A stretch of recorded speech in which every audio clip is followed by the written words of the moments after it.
What's going on, guys, and welcome to the 84th Xamarin Android tutorial. This video we're going to be taking a look at actually something different than what I said in the last video. What I did forget to mention was that we have not set up the click event that takes you into this activity that does the collapsible toolbar. So we have not done that part yet, and I apologize for the confusion because I thought we did, and I said that we were going to finish up on to the bottom sheet part, which we still need to do as well, but we have not yet implemented this. All right, so you guys probably caught on to that, but I remembered before we began the rest of it. So good to know. We are going to finish this up, and this actually is made pretty easily now by the design support library, but I'm going to show you how to implement this. All right, so before we begin with that, there was one issue that was occurring, and this was this cutoff part where it was actually kind of getting, see how it's kind of scrunched up.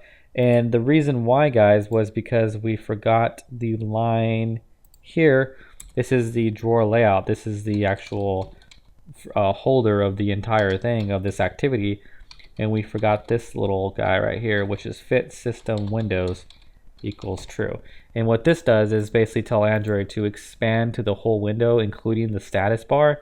And because it wasn't doing that, it was scrunching it up, and then it was kind of scrunching up the toolbar, which was overlaying, which was kind of expanding out of it. It's kind of hard to explain, but it basically was just kind of messing stuff up. And it just kind of goes to show that just the littlest things that you might forget will really kind of mess it up. So because this is really XML based, the design based, you need to make sure that everything is perfect. And this is me, that was messed up on my part, but it's kind of a good example of to see how easy that things can get out of whack.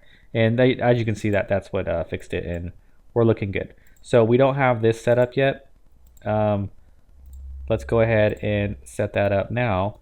And what that does, guys, that when you click on a item inside the recycler view, that actually opens up another activity. Okay, and we are going to call that activity cheese detail activity. So let's go ahead and make a new class, or I guess we could do a new activity, and we will do cheese detail activity.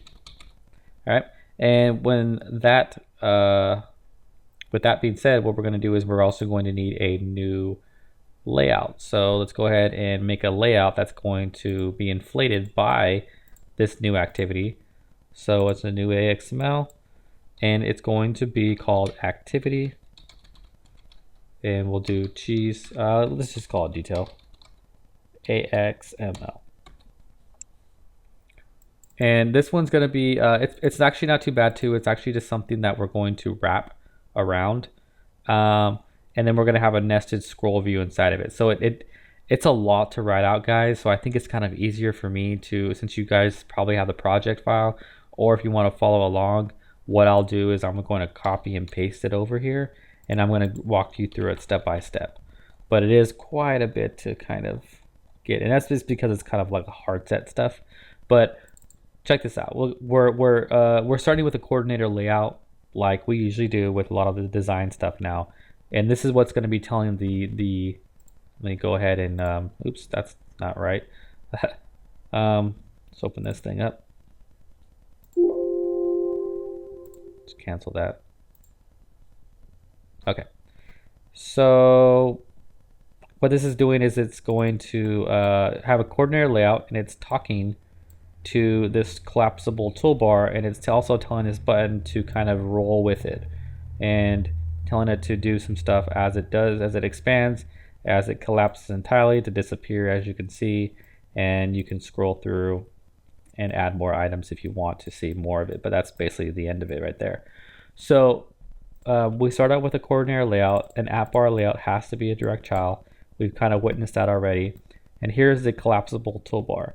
So we just added like a normal toolbar, except it is its own self, its own thing.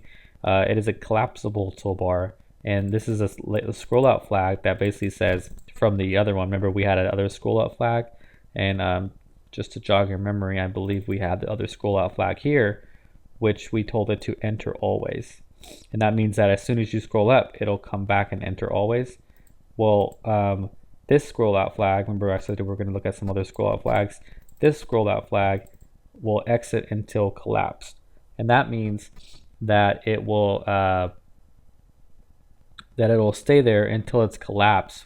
Only then will it exit entirely. So that's what that one does. And then, like I said, these are things that you can kind of just play around with and see what it does. But that's what that one does, and that's very important. This is fit system Windows true, which what that means is what it's doing is it's also going to overlay the system windows. So it's overlaying that part too. It gives it a nice flush look. And is there anything else? There's content scrim, which is going to be referencing the color primary, which is coming from that theme that we created in the last videos. And then there's just some margins that we're just giving it. But the collapsible toolbar, that's all you really need to know, and you need to make sure that you give it a fit system windows and a scroll flag to get that look that we're having right in that we have in this app.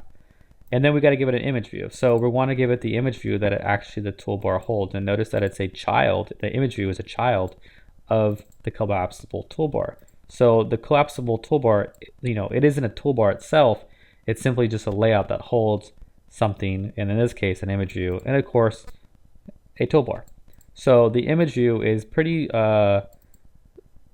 self-explanatory. Image view, nothing really too much going on different. The only thing is the collapse mode, and the collapse mode is another thing that talks to the coordinator layout that says how it wants to collapse, and there's different ways for it to collapse, and the parallax way is what you see, and that kind of gives it that look right there.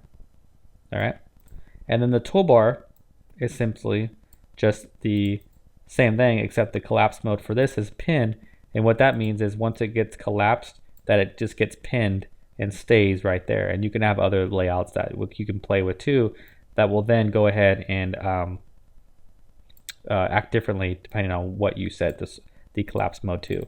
So as you can see, these are the collapse mode, and the scroll flags are the things that you can kind of play around with once you have this scheme set up. And then once you have that, all this is a nested scroll view.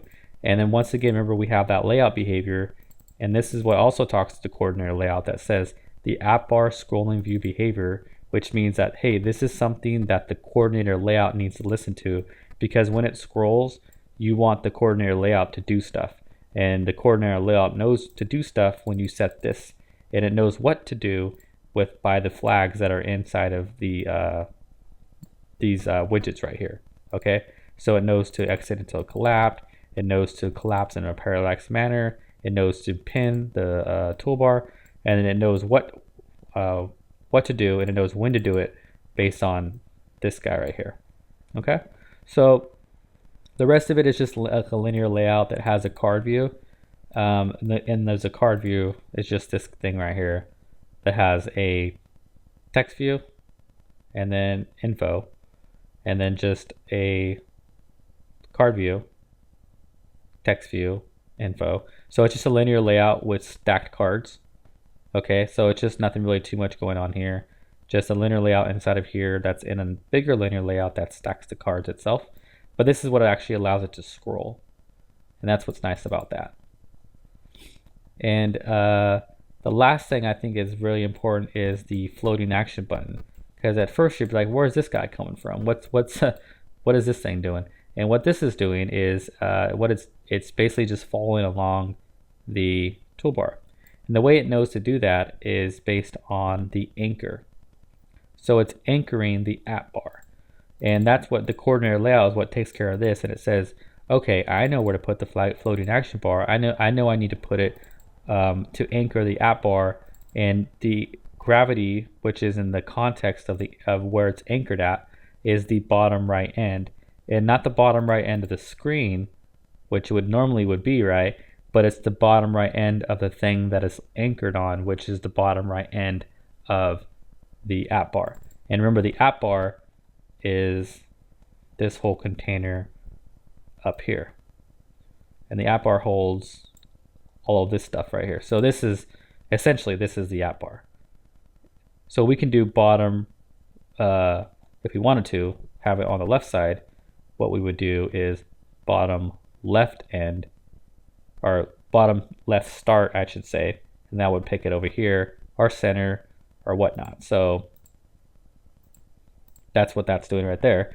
And all that stuff is really hard set. So we can see that that's what that's, that the XML in itself is doing a lot of work. We don't really need to programmatically set anything here. All of this logic and all of this behavior that is disappearing and all that, that's all happening inside of this XML. And that's how powerful this has become. And the design library is really, really harnessing all of that logic inside of the XML. And you can really, by separating that stuff, you can get away with boilerplate code and just really start to have really nice clean code and let the XML do some lifting as well. All right, so that's got a really good example of that. The way that we can get this going is, let's see. Okay, so what we want to do now, I just wanted to kind of really dive into that XML, since that's really the bulk of what this video is going to be about. But to continue on, what we want to do is we want to have some stuff. We still need to do some stuff on the C# side, and that's what we're going to be doing here. All right, so we've seen this already, and so I'm going to go ahead and I'm going to paste it in. All we're doing here is we're getting a reference to the toolbar, which is this toolbar. This toolbar right over here. And what we're doing is we're grabbing a reference to it so that we can set it as the action bar, so that way it behaves as the action bar. And we want to make sure that we are using the right activities. That way we can actually use some of this stuff that pertains to the support toolbars. And then here we want to be able to, like, let's see, like, do you see how in this here we have the cheese name? Well, that's just a text view, right? But in there, that's this right here. That is the title of the collapsing toolbar. So we can give the toolbar has a text view, like sort of like a property inside of it that we can give a value to. So it has that built in. And the way we get that value is when we actually pass in, when we call this intent from the click event of an item inside of our recycler view, what we can do is we can actually grab the string from the extra stuff, the extra, that we pass in with the intent. So we can do extra name, and this is all stuff that I'm assuming that you sort of have some familiarity with, since we have gone over this stuff, and calling an activity is something that you probably, if you're following these videos all the way throughout, which I can assume, I guess, you probably have some knowledge about. So I'm getting those, so that string I'm getting, and what I'm doing here is I'm getting the collapsing toolbar, the instance of it. So that's what I'm doing here, the instance of it that was created inside of the XML, and I am setting its title. It has a title property, and I am setting that to here, that property that I said that's built in, and then I will have a method called load backdrop, and I will make that here. And I have a static value that I haven't yet created, or I should say a constant value, and then the name of it, which is basically the key to get the actual value. So it's a key value type thing, and this is the key that I'll give it, and I'll show you what I mean by that in a second. And then the load backdrop is pretty simple. All it is doing is setting that image view. Remember, we have an image view inside of the collapsible toolbar, and all I want to do is simply just set and actually give it a image. So I get the instance of an image view, and then I'll do set image resource, and then I'll do cheeses dot random drawable.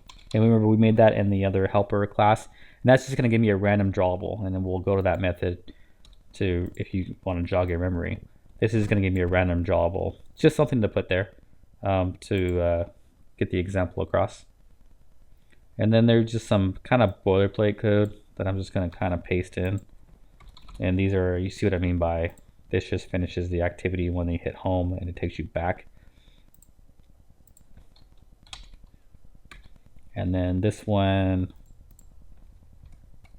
this is just a sample actions menu. And all that one has is that overflow. You don't need it, but just because I do have it, I want to make sure that it's one-to-one. And since I do have that, I will go ahead and add it here. I have not yet, but it is a very simple menu, as you will see here in a second.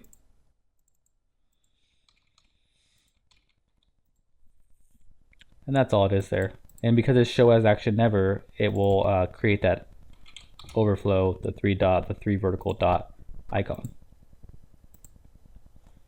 Alrighty. So let's go ahead and start this up.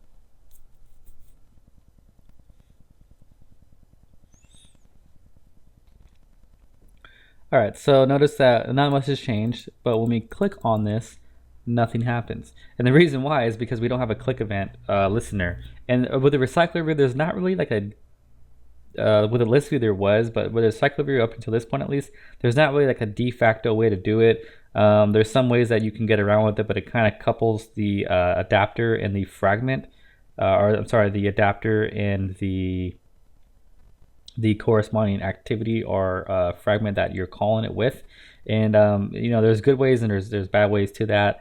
But there's some ways that some people will have kind of given examples to that I like, and it gets it as close to as possible as doing it with a list view, which Android made very simple. But a recycler view, unfortunately, is not the case.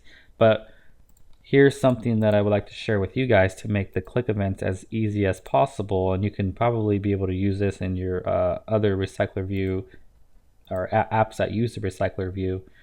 In your helpers, I am going to create an example app. I created a helper called extension methods. So let me go ahead and do that now. And so I don't want to go too deep into extension methods, but essentially an extension method, instead of kind of overriding a class and then making a method on it, you don't have to do that. You simply just add a method to the already existing class. So this is actually something that's like pretty cool. I really think it's very helpful. And what we can do with that is, let's see, I didn't mean to make that an activity. So what I'll do is I'll just paste this code in that I already have. Let me go ahead and clean up these usings. And it does have to be static, and the methods of course have to be static too, but you can do an extension method. And this recycler view means that whenever you hit recycler view dot, or like a RV dot, or like the recycler view instance, you can do a dot, and then you'll get this as long as it's imported into the namespace that you're using that's using this namespace. You'll get this extension method, and that's essentially the way you can use the syntax of how you use this an extension method. But here we go. So what basically all you're doing is you're using a add-on attached state change listener, and you're adding a state change listener, and you're wiring it up to this recycler view. And then this has some click events. Basically, it says on child view attached to Windows. So once it attached, you set up your click event that you basically are given here. So when you're calling this, I'll show you how to use it. You're basically just doing dot set item click listener, and you send it an action.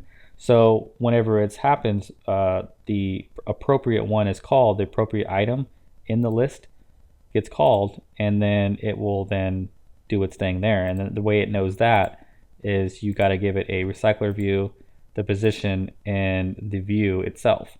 Okay, so if you want to take a look at this code a little farther, feel free, be my guest. I think it's really helpful, but if you don't really care about it, you don't really want to understand it, you just want to use it, once again, go for it as well. So, but this is the usability part of it, and I'll show you what I mean here in a second. So this is the extension method that you want to use. And back in our fragment one, which is the one that has the recycler view, inside of our setup recycler view, all we need to do right here to use this is simply add an action to it. So what we can do, remember this is our recycler view that we have, so we can do set item click listener.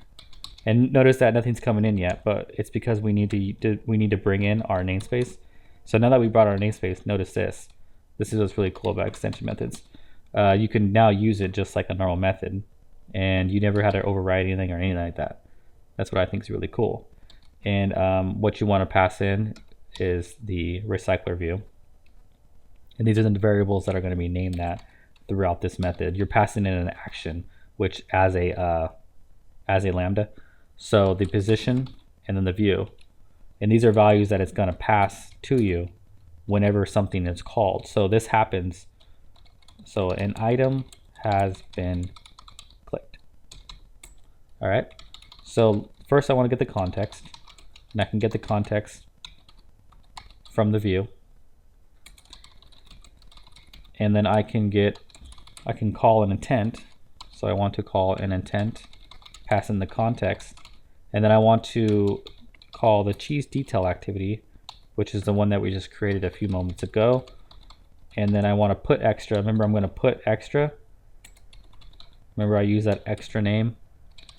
And then values position will give me back the string that the user actually selected.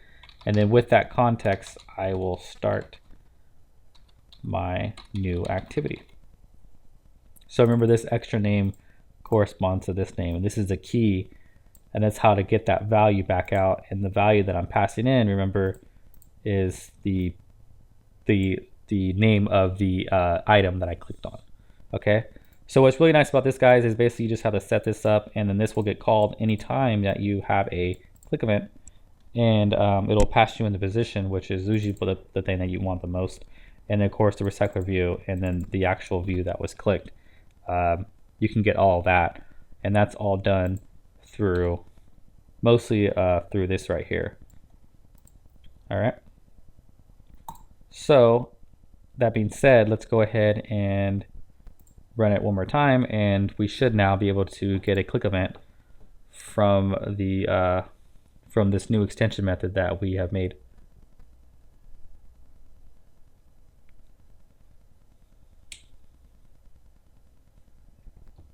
Okay.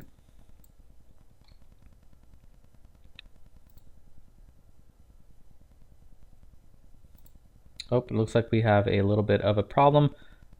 Because of the fact that remember in the beginning of this video, which was many videos ago, it feels like at this point, we need to use a style that is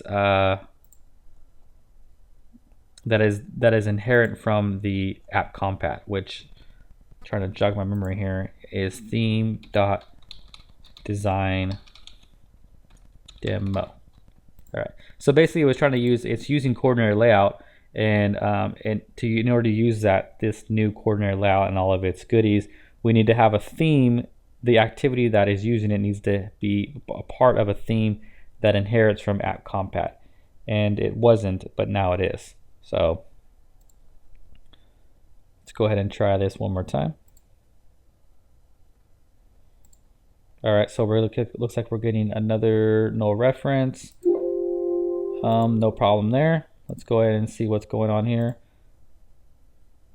Toolbar, looks like we are in fact using toolbar. So let's try to look at this for a second and see why the toolbar was null.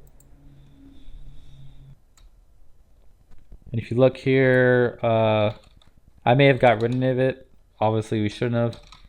It wasn't even bringing up the correct layout, so it wasn't really any layout for that matter. So it's kind of easy to assume those kind of things sometimes, but it wasn't bringing in, and this is the part that actually inflates the layout that we made, and it wasn't doing that. So if that layout's not there, it's not going to be able to inflate any of its children, of course, because it doesn't even know about it. So let's see if that fixed it. It's kind of a trial and error process, you know. Like to get it perfect sometimes, but it's not always the case.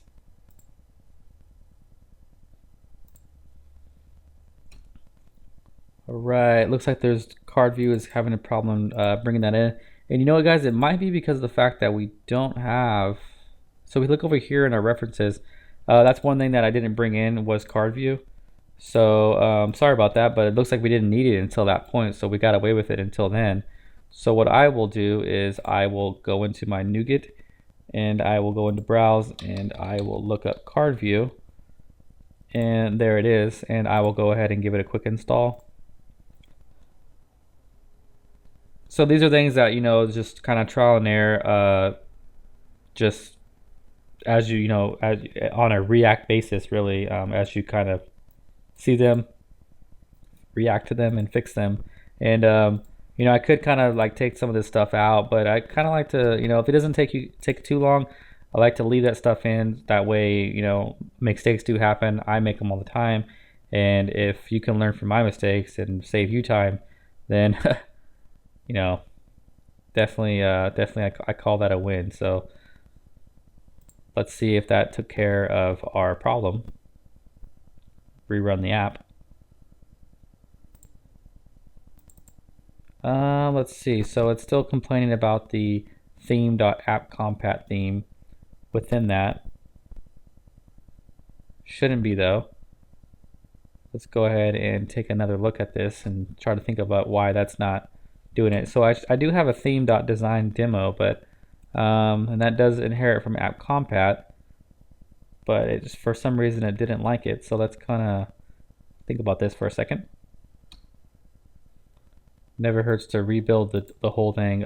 Sometimes when you bring in something new, like we just did with the card view DLL, sometimes it might get things that are out of sync, and giving it a fresh rebuild never hurts. So I haven't touched anything else, but let me go ahead and rebuild it before I kind of dive into what's wrong.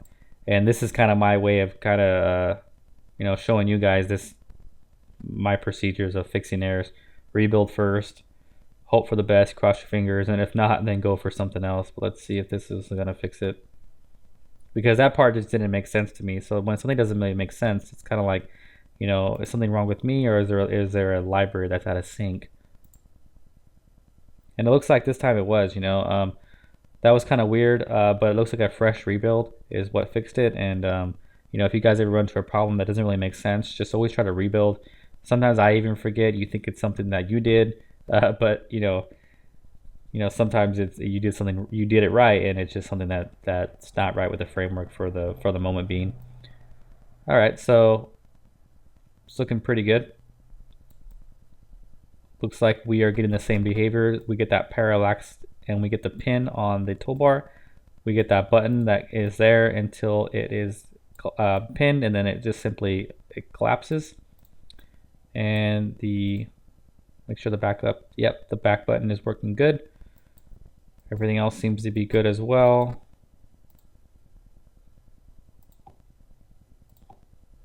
All right, guys, so it looks like we got that click event going. That extension method looks like it's working pretty good. And check that one more time. The scrolling looks pretty good. It's very smooth, and everything else looks good as well. So awesome. So we are in good shape. So the last thing that we need to do with this is now look into creating the bottom sheet, which is the newest feature of the design library right now. It actually came out from this video just a few weeks ago, and I really wanted to touch on it, and I was going to release these videos, but because of it, because the bottom sheet came out, I wanted to give you guys just a quick example on that and show you kind of how to implement one of those, because I thought they were pretty cool. So that being said, the next video will be wrapping up the design library with showing you how to implement the bottom sheet. All right.